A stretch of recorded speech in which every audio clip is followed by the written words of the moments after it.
There you're live. Oh, there you go. Hello, everybody. I want you to meet Tim. I'm glad I have a few people here. Tim, you have to realize I usually run my shows at 1 in the afternoon, and it's 10:30 in the morning here. But that's because Tim doesn't want to be up in the middle of the night talking to us because he's in England.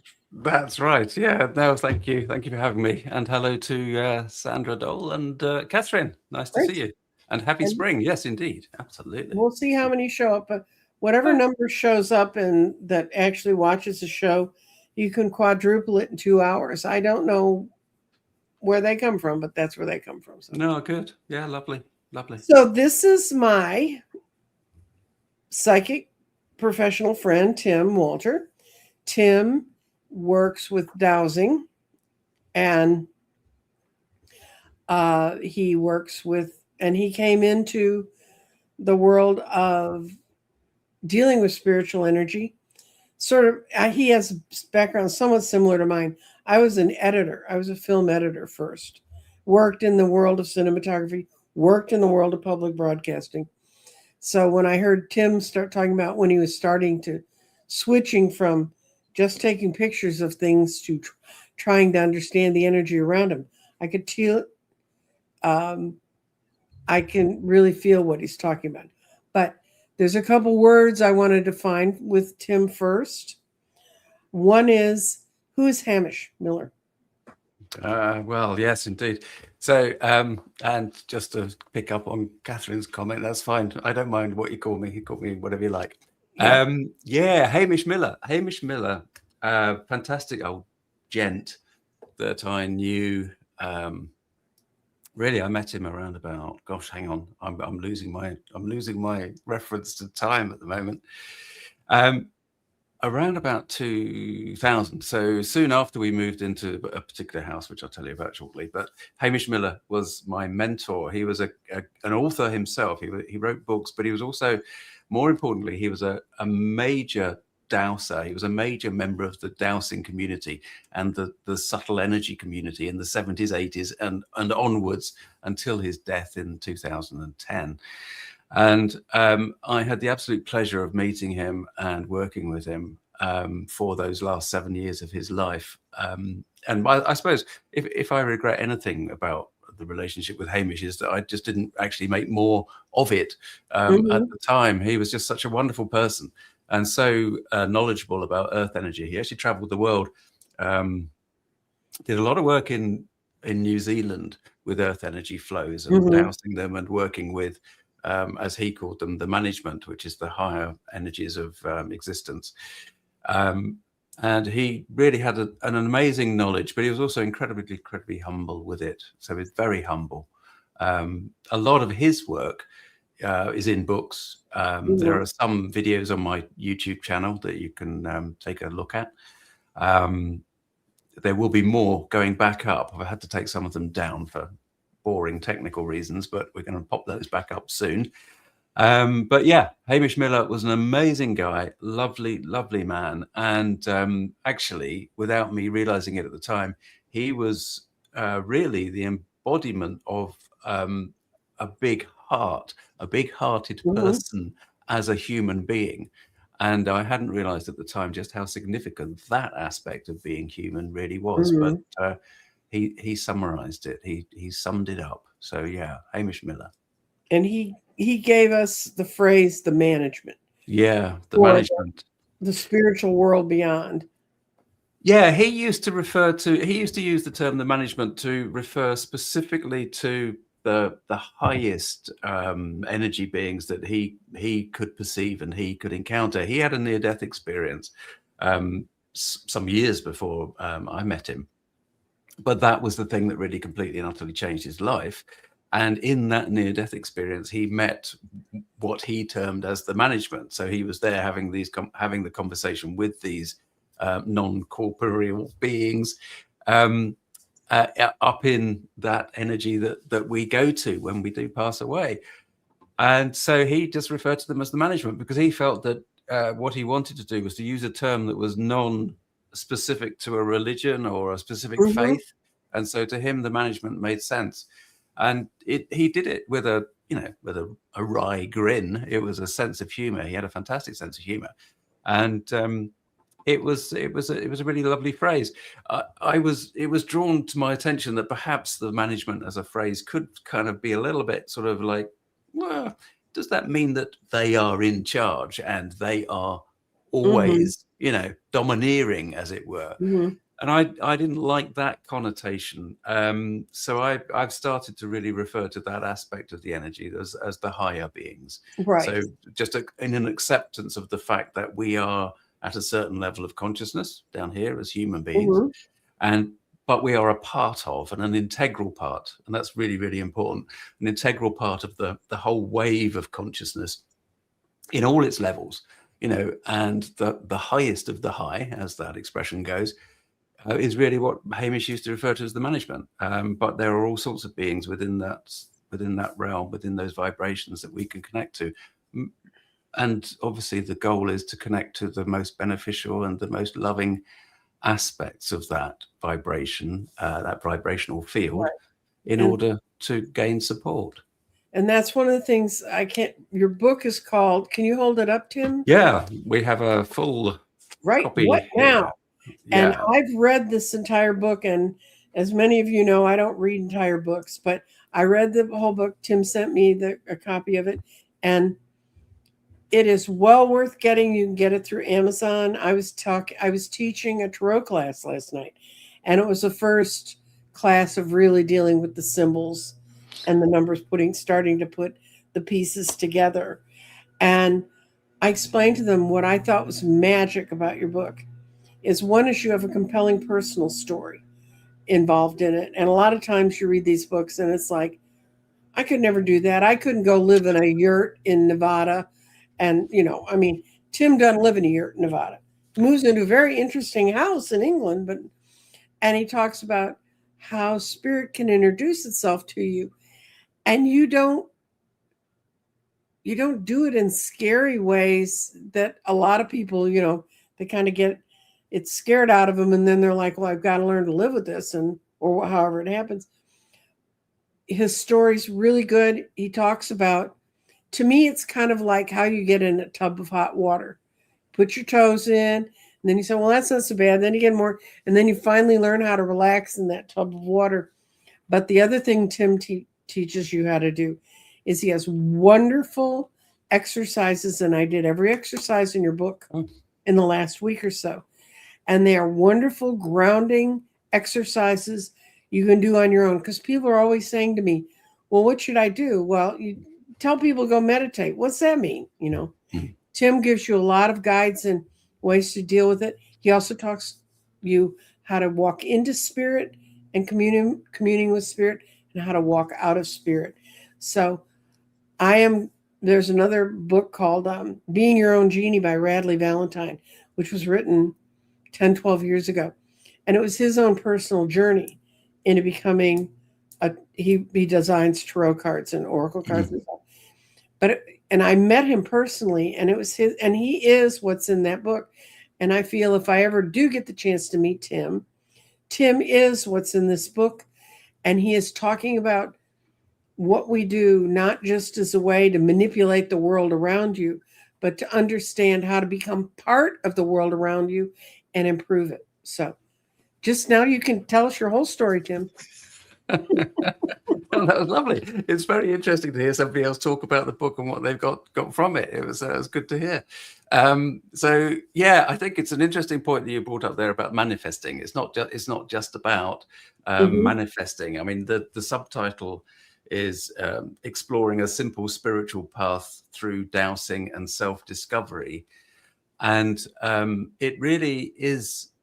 What I wanted to do was to be able to provide a book that would meet people whether they were either completely new to the idea of sort of living a more spiritual aspect, bringing that into their lives, or whether they're a little bit more advanced, maybe practice dowsers and were already exploring earth energy and all this sort of stuff, or even if they were slightly more advanced and already aware of the whole concept of the unified field of consciousness. But really what I'm doing is taking the beginner through from a very early point through the story to develop one step at a time. So it should work as a manual in a way, but it's not boring and dry, as you say. It's there's I would hope that there's fairly interesting stuff in all of the chapters.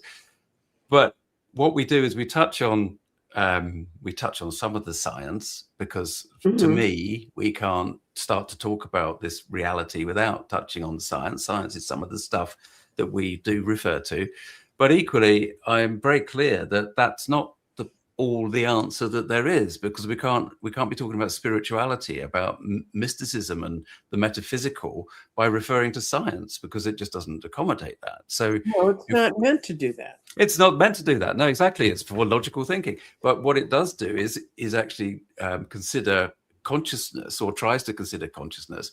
And in fact, as we know, one of the failings of science is that it can't actually quantify what consciousness is, because consciousness is not a thing. So without going too deep right now, the book should enable people to actually feel relaxed about the fact that they have this ability, because everybody does have this ability to tune into the spiritual world, the spirit world, if you like, if you want to put it into personalities. Everybody has that ability. And the point is that actually what we encounter there does depend very much on the vibration at which we enter that space and how we enter that space. Now, part of that is determined by, in Hamish's words, the management, the higher beings, because we are a part of this whole process. But also part of what I'm trying to illustrate is that a lot of the process is down to us. It's up to us to make the choices. We have free will, after all. We're not intimately connected to the higher beings. We don't see them around us all the time. We're not structured like that as a human being. And so to use our free will to make our choices is really fundamentally important. And that is significant, because the way that I see the world and the way that I see the reality, and I think you're probably in alignment with this, is that we do actually really inhabit our own little universe. Because my experience of life is very different to your experience of life. And although we share things, we share an understanding, we share a common language, for example, really, we are fundamentally unique. And it's the power of the uniqueness, which is what we're trying to celebrate in the book, to enable everybody to understand that no matter what they've been through, they can improve their life if they want to improve their life. And it's not about manifesting like mad.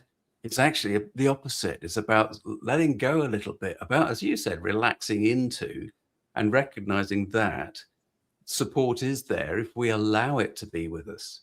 Because much of my life, I've existed by basically fighting the system that is there to support us. And that's part of my journey. But not everybody will be like that.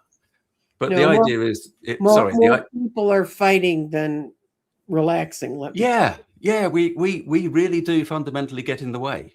That is our problem, and to a certain extent, we're seeing that globally as well at the moment, which is that we're seeing a picture that is reflecting the lack of connection, and it's sorting itself out. But the sorting itself out is rather bumpy. It's a bumpy ride right now, but it'll be fine in a few generations. It's going to be a very, very different place. And Tim's the person that I met when I was looking at Earth energies, and I was trying to figure that part of the world out. I knew how to read cards and I knew how to do things, but then I went out and I found Hogarth, my ley line tree. You've seen Hogarth, haven't you, Tim? I'm not sure that I have, no. Okay, let me see if I can find Hogarth for us. Okay. Yeah, Hogarth bloomed this year. Oh, how wonderful. And he has never done that before, but this is why I knew Hogarth was a ley line tree. Okay. Oh, wait a minute. This is at this stage. Look at the lumps and bumps. Oh. Yeah, it's fantastic. All the other trees around him are absolutely pristine. Really? And the sort of path you see going up to him, this is when I first found him. And I kept saying, you keep telling me there's a tree out there. Where is it? I can't see it. Well, then I found all the lumps and bumps. And I said, well, where's the ley line? I went out 2 days later and all the grass had died.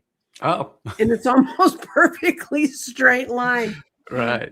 And I was like, oh. So Hogarth, and then when it gets cold and wet, I don't have to go see him. He comes and talks to me. Excellent. But Excellent. Hogarth is my, I think this year may be his at last, because they don't normally bloom. And that type of tree he is, it Oh, blooms when it's at the end of its life. oh, really? But Bless. Right. it may Okay. be time. If we have another rough summer, we had a rough Mm, one last year, he may not mm, make it. But he's been there as long as the other, I mean, there's a whole, mm. okay, guys, I'm not posh. The condos my daughter bought happen to be on the edge of a golf course. It's got nothing to do with me. Don't play golf. Don't even like the damn game. But that's on the driveway into the golf course is where Hogarth lives. Okay. Okay. Yeah.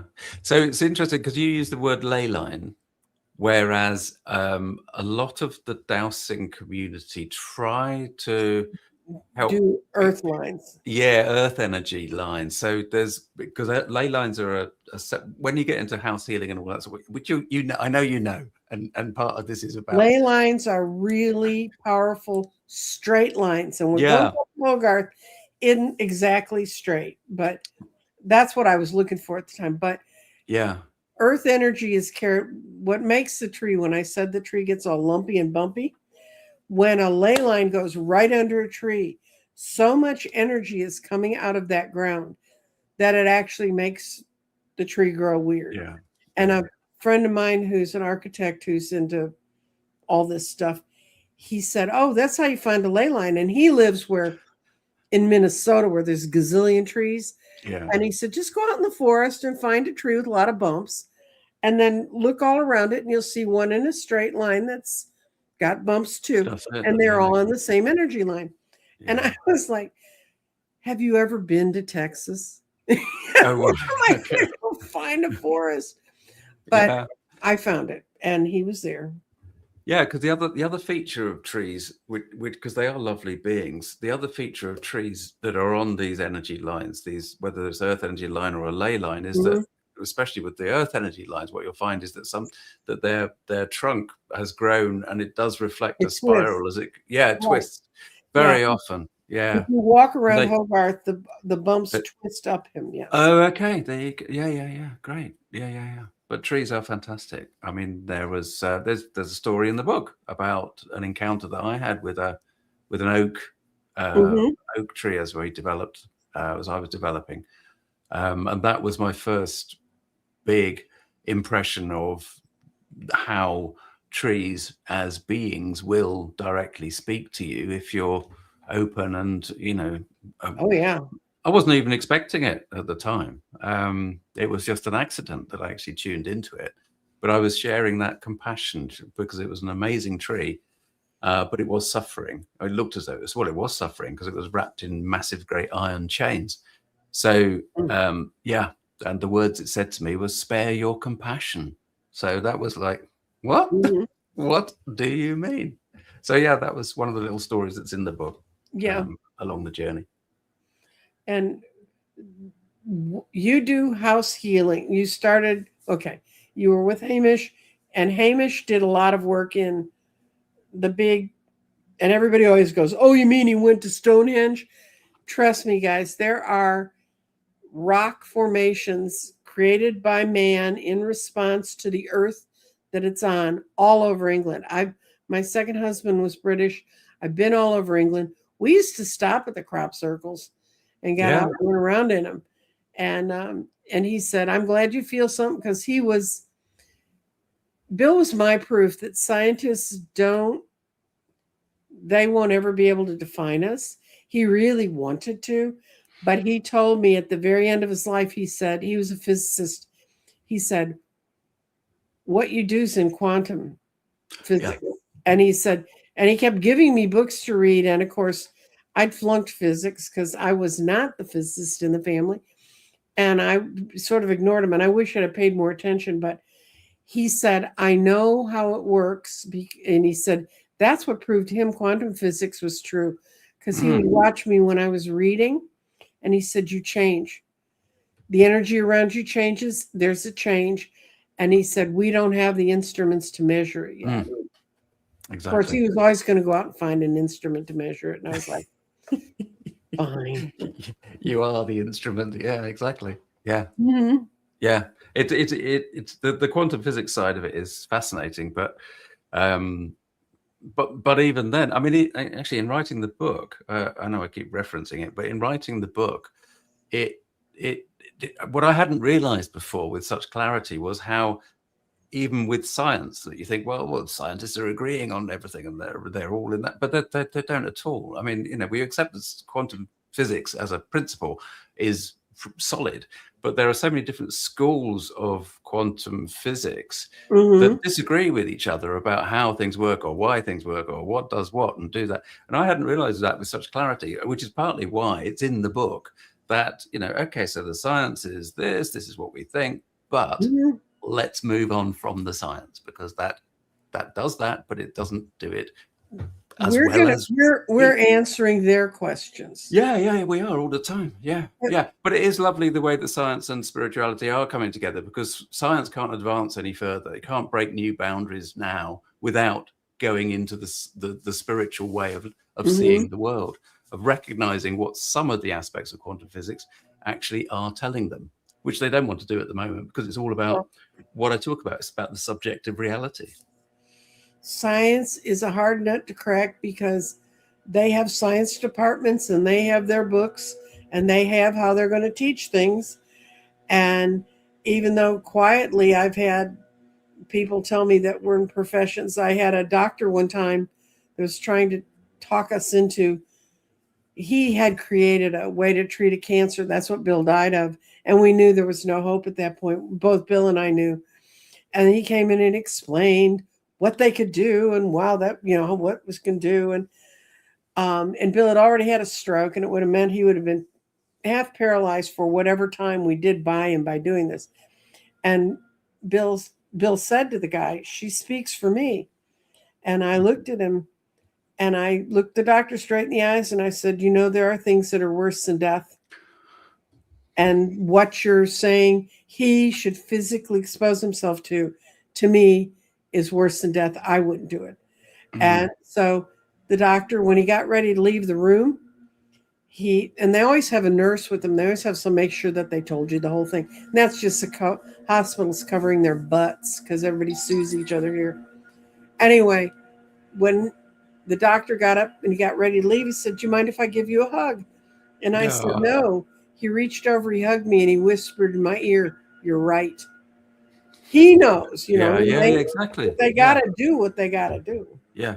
I think the biggest shift that we can have on life as a human being is to recognize that this is not it. This is part of our little journey down here, and absolutely we carry on afterwards. There's the existence after here is absolutely it's as real as this is, without a doubt. Absolutely, without a doubt. Oh, I know it is. Yeah, I know you know. I had a chance, and I said, no, what's plan B? I'm not going over there. And I'm back in plan B. Plan B is wonderful, guys. If you get a chance to do plan B, it's great. Yeah, okay. So because there are so many things about this reality that we accept as being just the way it is, whereas actually we can adjust virtually every aspect of the reality that we experience, and that's individually and then collectively. And again, that's part, I was referring earlier on to the global situation, and really that's what's happening, is that over the last few decades, there's been a lot of individual work going on, which is now, as well as the cosmic change in vibration, but that is now bringing more of a collective awareness and a collective change. And so this is a cosmic timescale that we're living through. It'll be, the change that we're in right now is, I mean, again, some people refer to it as ascension or whatever, and that's fine if you want to use that term, but and others refer to it as moving into the fourth or fifth or sixth dimension, whatever. The point is there is a change.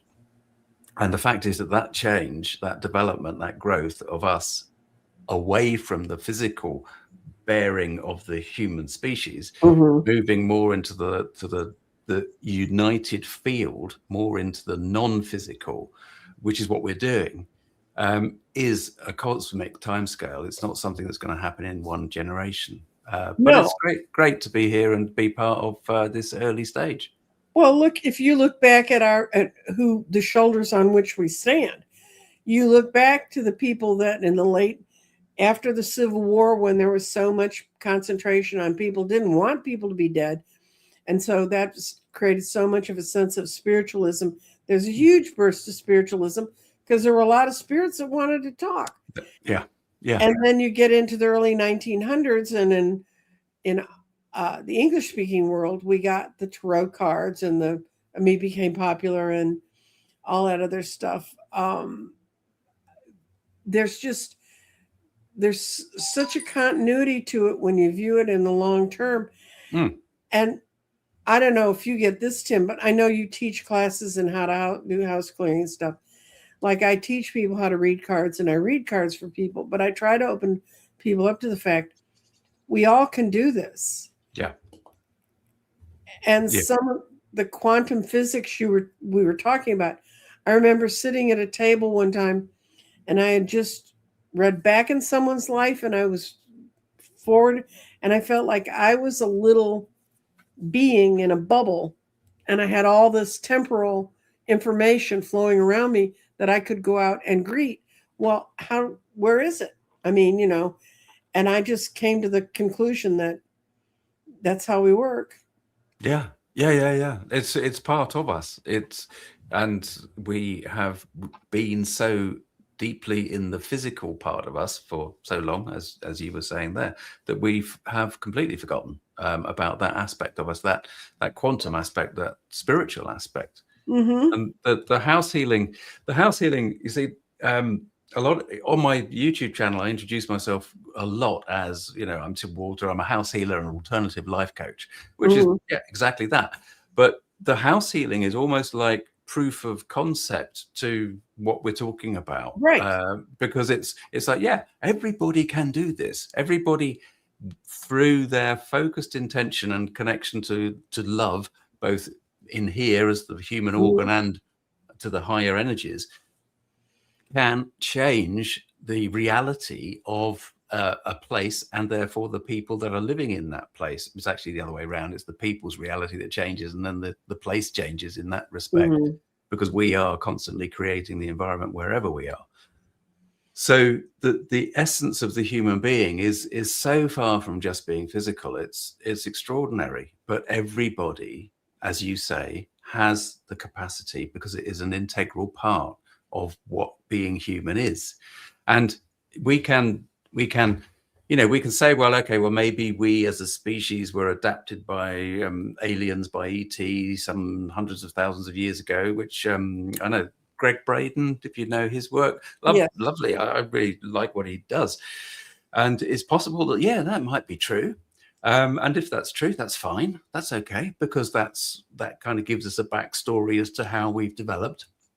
But, a lot of that sort of thinking, although it's fascinating and it's really good to be able to think through, well, where did we come from and how and why are we like this? Actually, it to a large extent is irrelevant, because it's actually backstory to the story. And what we're really doing is living a story, because we are making choices all the time about what we experience and how we experience and what we take from that experience. So we are living the story, not in an adverse way that psychologists tend to use the story idea, but in a positive way. We're saying, right, my life is a story. I am in charge of that story because I am writing the story. And I can say that because I am the quantum field of infinite possibility.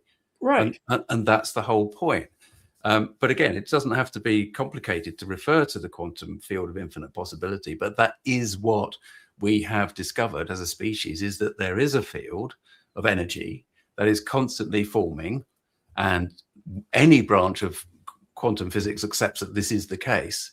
And then it's up to a particular paradigm, a non-materialist paradigm, which is what Mhm. we express in, and by saying that actually that comes first, that manifests the physical realm.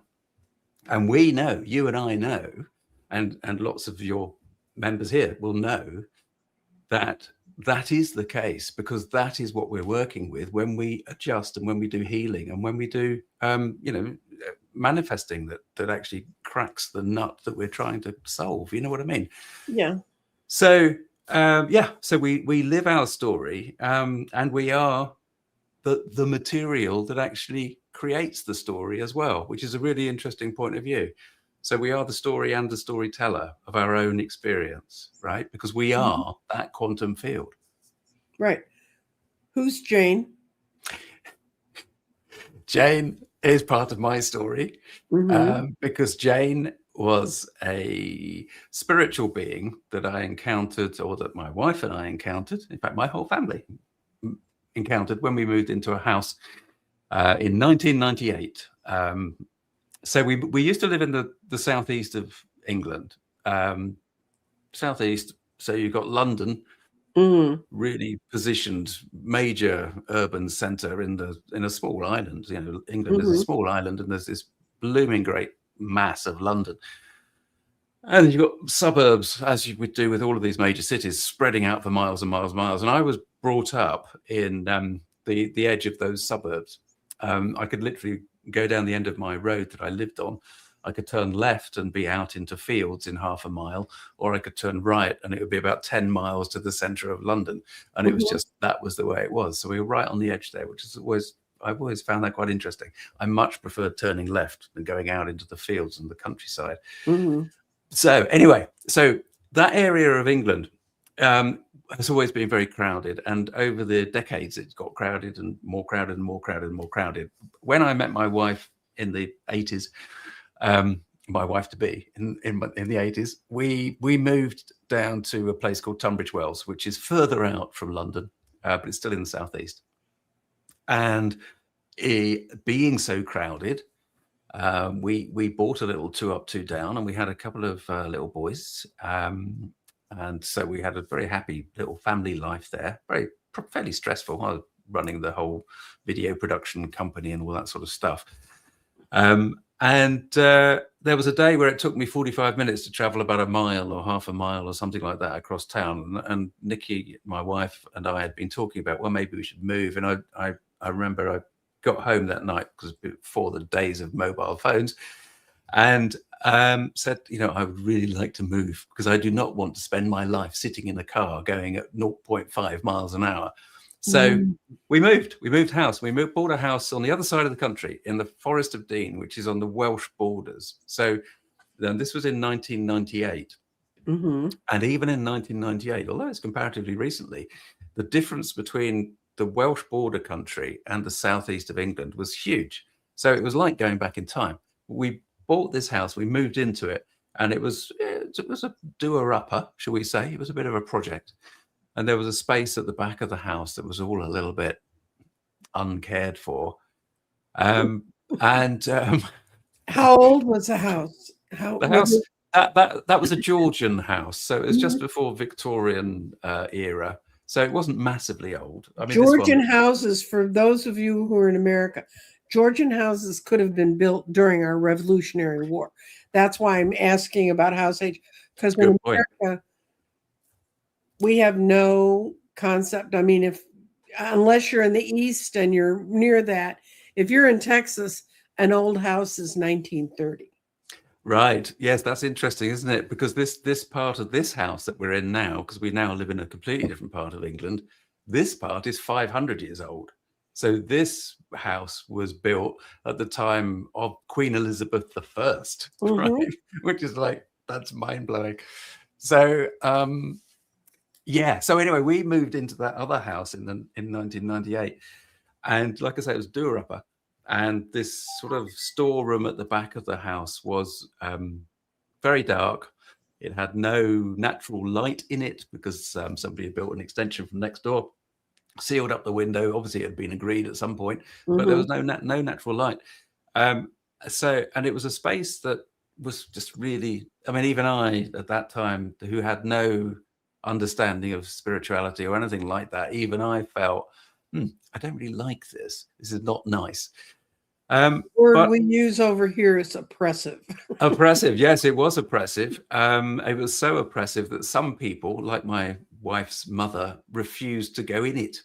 So she just wouldn't go in it at all. It was like, no, not going in there. So what happened was, during that time, there was about a year and a half or so, I think it was. Again, it's a bit nebulous, but after we moved in, there was that period from moving in to about a year and a half ish, where there were lots of little things happening around the house. And one of the classics was, you will have heard of it oftentimes from other people, and some of your listeners will have done as well, where you're using something. I was using the tool, I was doing some DIY work, maybe with a chisel or a hammer, I forget what it was, but I put it down, turned away, turned back to pick it up, and it had vanished. I mean, literally just vanished. And it's like, yeah, that's not, where did that go? It wasn't a senior moment. And then going into the room a couple of days later, and there the hammer was lying in the middle of the floor, as clear as anything. It's like, okay, so somebody's taken it and somebody's put it back. What is going on? But so there were things like that happening. And then I was seeing figures out of the corner of my eye and all of this sort of stuff. And then one day I put my hand out to pick up a cup of tea, and there was another arm just here, literally another arm did exactly the same thing, mimicking my behavior. And all the time, with all of these little things, I was just thinking, no, I'm imagining this. No. And then we had a visit from some builders who came in to give us a quote on some work. And one of the guys, unusual for builders, but you think of builders as being quite sort of non-sensitive. But the guy just gently took us aside and said, I think you need to get your house spiritually cleared. And it was like, oh, okay. And even just that phrase was like, I understand what he means, but I haven't heard that phrase before. And that really was what started it, because having it cleared, we had some dowsers come round, and they encountered Jane, who was the spirit in this space. She was actually in the room above the dark space out the back of the house, and she was there, and she had been trying to get our attention without scaring the life out of us, with all these things going on. So it was like it was her arm going out next to mine, and sometimes this was her that I was seeing out the corner of my eye. So she'd been trying to catch our attention, and that's when really life changed, because that encounter led to me wanting to learn to dowse so that I could talk to her. Because she said in the first meeting, I only want to be part of the family, or I just want to be part of the family. And we said, yeah, that's fine. That's not a problem. That's great. Lovely. So, so I needed to get as far as I was concerned, I needed to learn to dowse in order to talk with her. And there was no fear involved in it at all. I mean, it is a bit bizarre looking back on it. And I was thinking how bizarre it was as I was writing the book, but there was no fear, and it was perfectly natural. It seemed like, yeah, this is what you do when you get told this stuff, And so she turned out to be what I now recognize as a guardian energy. So she was a guardian of the house, a guardian of the space. She was managing the earth energy lines, the earth energy flows that we had through that back part of the house. She was ensuring that nothing untoward was going on that energy vibration. And she was also there, I'm convinced, to change my life. And that's exactly what she did. And I'm very, very grateful for it. And to a certain extent, she's still with me, but not in the same way. Tim, for 20 years, I repaired houses. I ran a company that repaired houses, and I'd go in and I'd sense when things were around, and I'd end up, when the homeowner wasn't around, I'd be burning incense in there and saying, okay, just leave us alone. And I don't think I've ever read where I set up table to read where we didn't find out there was entities. One I knew going in, it was a vintage clothing store. All that stuff they brings in. Yeah, exactly. The wine bar I read at was in an old post office, and there was a postman named Charlie who didn't want to leave. He was just happy there, and they had kind of sense it. And finally I was sitting there and there was a huge door next to where I read, and like a big, tall door. And every once in a while it would open and close. And I went, the wind, it's not the wind. Anyway, I talked to the owner and he goes, we think it's Charlie. So they went to they had to put in a sprinkler system to expand the business back. So they said, this is going to be a nightmare. They switched out some windows, and it took the workmen twice as long because their tools kept getting moved. Oh, yes. Exactly. And so yes. I said, it's okay. It's Charlie. He just wants you to know he's around. And so I told the owner, I said, I know this sounds crazy, Rob. Put the plans of the sprinkler system on your desk. Explain to Charlie you're leaving for him to look at, so he'll understand why the people are there changing his space. And they're changing the space so more people. Charlie loves human. Oh, yeah. Okay. And so they had told him they were going to close the day after Christmas, and they didn't think they'd be open till after New Year's. So we weren't going to have a New Year's party. They called me on the 28th and said they did it in 2 days. The guys couldn't believe it. They said everything fit, everything went perfectly. None of their tools disappeared. And I said, that's because you told Charlie what to do. And one time a woman was sitting at my table, and she goes, oh, are the people in the next room having a costume party? There's a man there in an old 1930s mail deliverer suit. And I said, I don't know. Maybe it's just some kid who grabbed that and thought it was cute vintage stuff. Anyway, so I know what you mean when you say, and if you just kind of accept they can be there, then you don't get so scared. Yeah, I mean, I think when we first saw the house, I said, literally as we drove past it on the first pass, as it was, the first viewing of seeing it, I said to my wife, I said, oh, no, it looks haunted. I don't want to, let's not bother going to have a look. Because I was just of that, I was thinking, right, well, if it's haunted, it means that it's going to be scary. There's going to be things flying across the room and all of this sort of stuff. And I said, no. But she really wanted to see the garden. So we did go. But, even with that reluctance as we were knocking on the door, it only took a few steps inside the house for my whole attitude to change completely. And I loved the place. And I realized afterwards it was because I was standing in the earth energy line that actually ran from the back of the house through that porchway. And there it was. And that's the power of earth energy on the subconscious. Because I mean, when I was a teenager, I had an experience in Gloucester Cathedral that I didn't realize for decades was actually connected to earth energy. And on that day, as that teenager, a grumpy teenager who was on holiday, dragged to a cathedral. I'm a teenager. Yeah. Oh no, I did not want to be there. I was on holiday with my parents. It was like the last. What is going on here? What am I doing?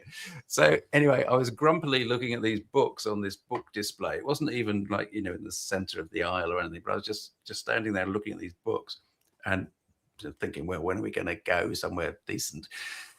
And there was this really overwhelming feeling, this absolute calm, just completely enveloped me. And I thought, oh, that's really nice. And I moved a couple of steps that way, and it went. And I thought, oh, okay. And I went back again, and it was like, oh, there it is. Yeah, oh, yeah, that's lovely. And I just stood there in that absolute calm. And again, that is the earth energy. That is that connection to the peace, the calm, our higher being, literally in that earth energy. It doesn't always have to be really nasty stuff, but obviously when we're house healing, we encounter earth energy that is can be quite unpleasant. Because don't you think some of when people decide it's evil, unless it's decided it's evil, don't you think sometimes when people get exposed to different energies, they'll make it evil? Because It's the conditioning that's brought into that space, because earth energy itself is absolutely everywhere. I'm convinced of Mm, that. Absolutely everywhere. We live in the field of earth energy. And as far as I'm concerned, earth energy is actually the quantum field. When we dowse it, when we feel it, we're actually mhm. feeling closer into that creative field. So when we bring our human conditioning into a space that is able to offer infinite possibility back to us, I'm not saying we create it. I'm saying what happens in that moment, in that context, is that our our experience is the one that we need to experience, Right. right? So whether that's because it's about to take us on a part of our life story that we've agreed to before we've come to be this human being, or whether it's a short period of, okay, well, this is going to hurt, but at the end of it, you're going to feel great, as we were saying a little bit earlier on.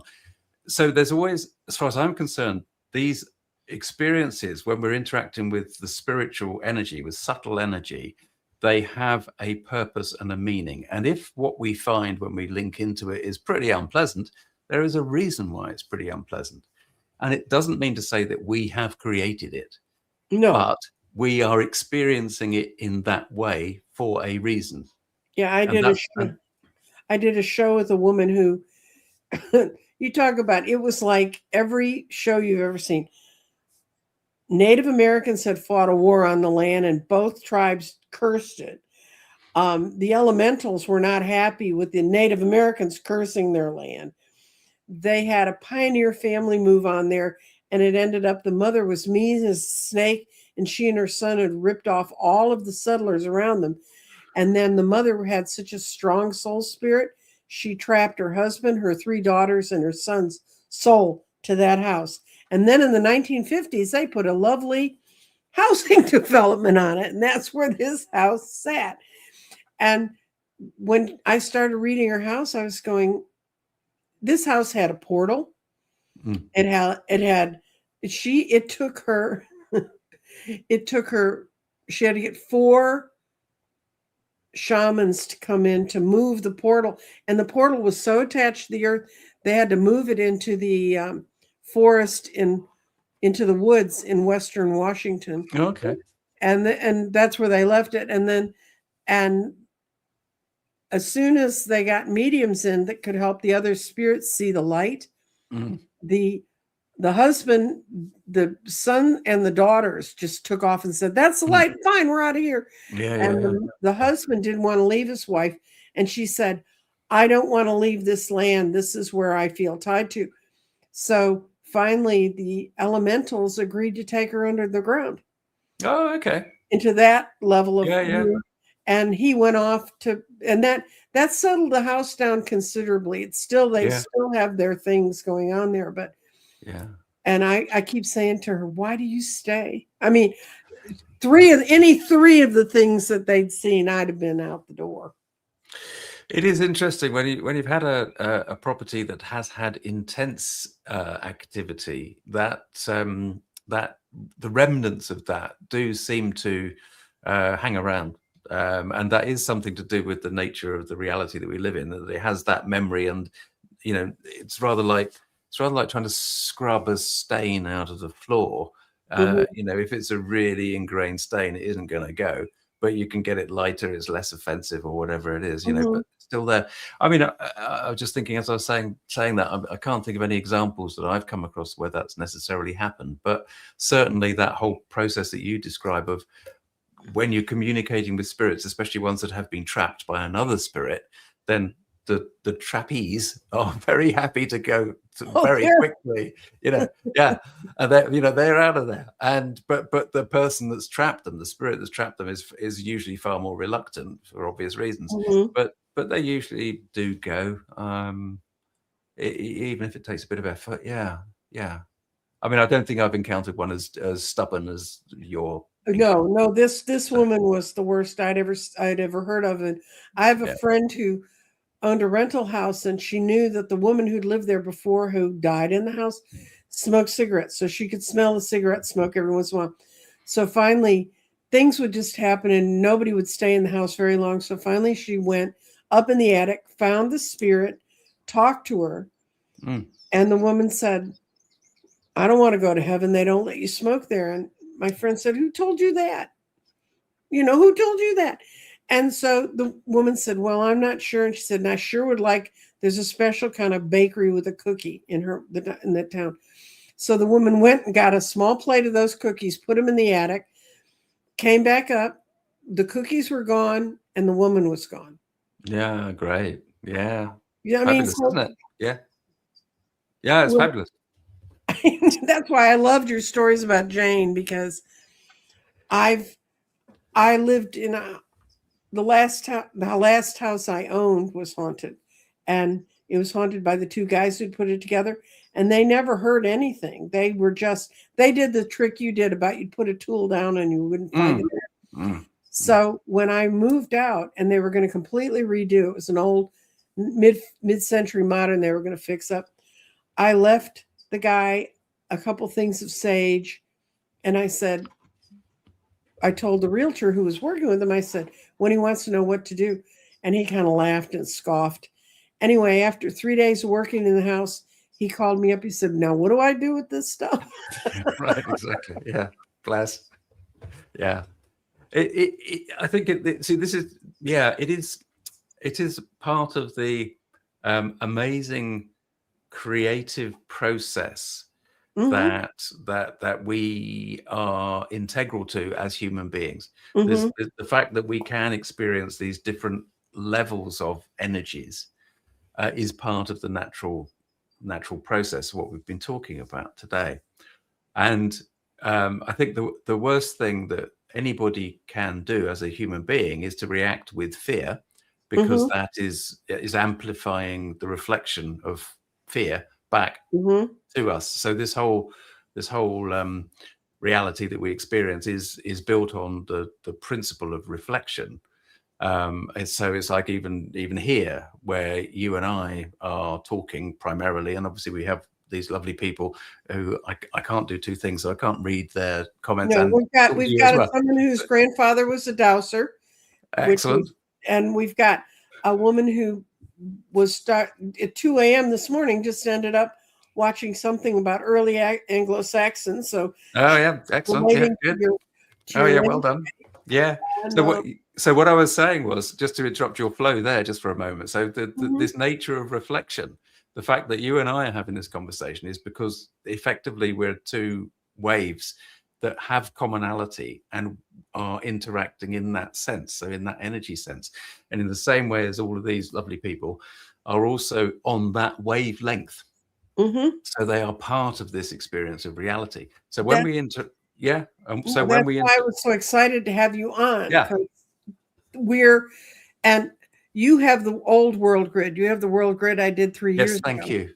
Yes. And I sent it finally to Tim, because I could never get Danny to break into the UN and tack it on the wall.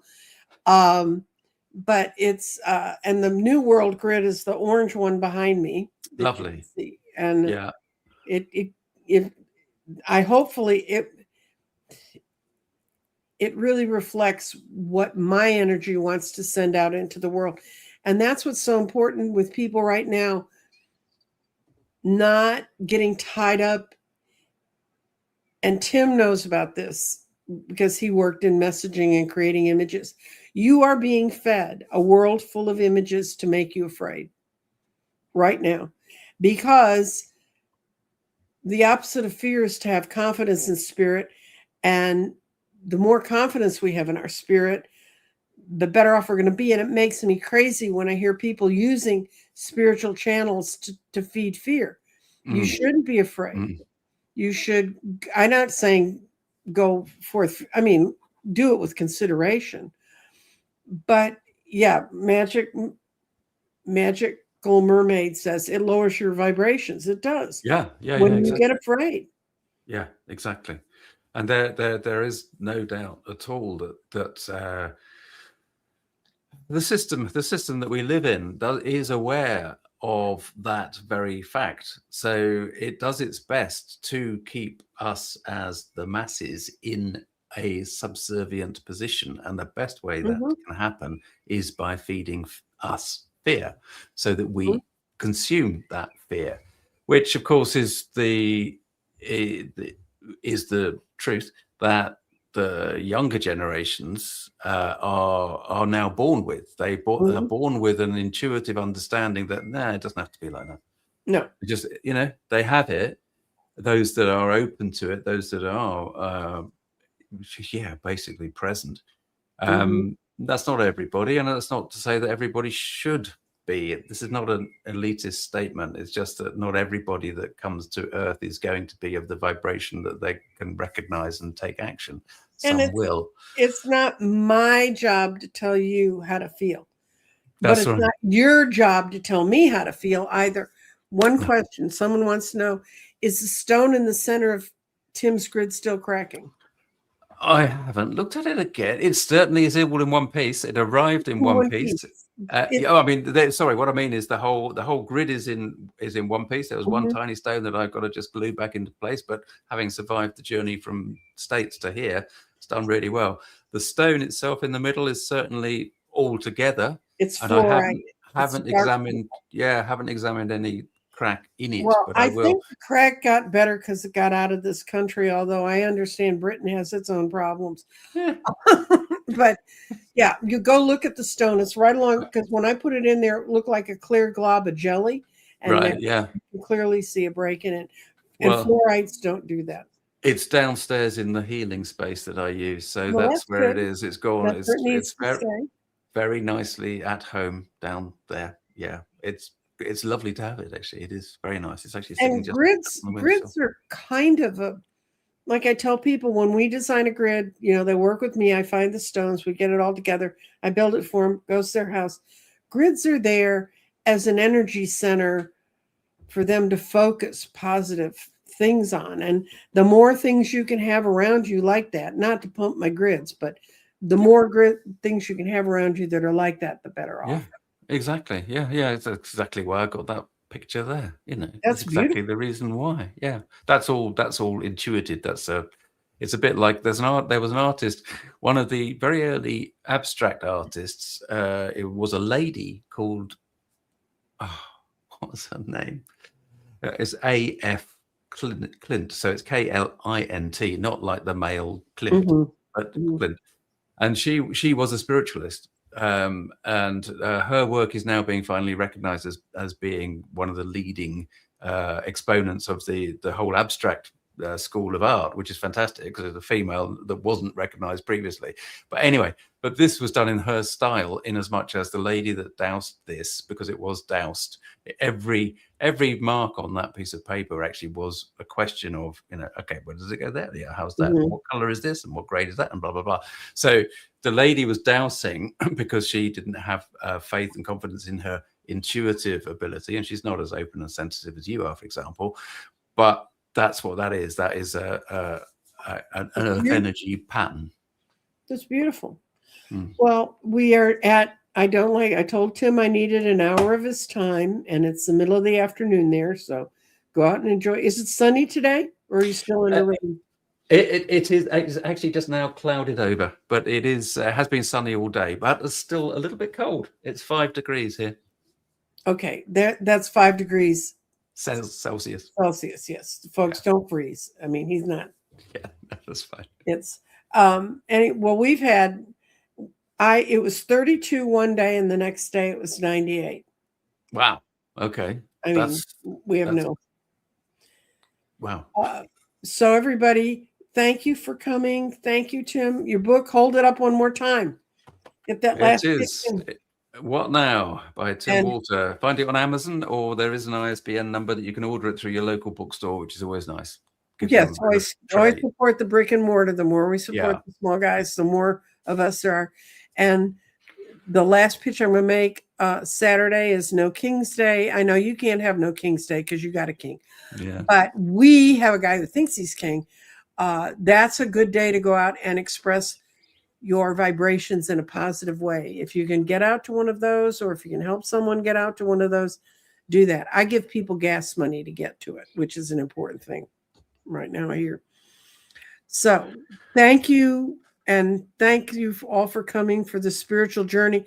I cannot recommend this book too highly.